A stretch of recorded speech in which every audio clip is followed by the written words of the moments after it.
Prof. Dennis, pag-usapan natin ngayon itong mga ilang ni-raise ni Attorney Odi Bukoy kanina doon sa kanyang press conference. Una, the Senate should move with caution. Yun yung sinasabi niya kanina, especially with the motion for reconsideration na na final na ang ilang mga grupo, including na nga itong House of Representatives. Ikaw, Prof. Dennis, how do you see this moving forward mamaya? Do you expect na magkakaroon ng final na desisyon itong Senado kung ibabasura or hindi? Or do you think they would go or move towards status quo? Or bantayan muna natin kung ano yung magiging kasunod na kabanata dito sa Supreme Court? O nga, parang lumalabas kasi itong impeachment trial na to has become very complicated.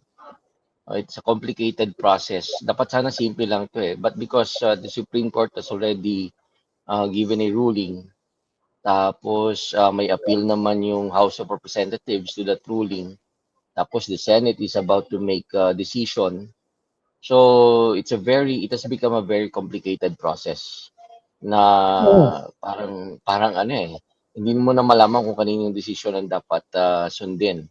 But yeah, with regard to the point of Attorney Bukoy, parang ang gusto niya sabihin is kahit pa ang decision mamaya ng Senado ay hindi pabor doon sa sinusulong ng House of Representatives, hindi pa naman daw magtatapos doon kasi maaring manalo pa sila sa kanilang apela sa Supreme Court. Oo. So that means tuloy pa rin yung impeachment trial kung sakaling magiging pabor sa kanila yung ruling ng Supreme Court regarding their appeal.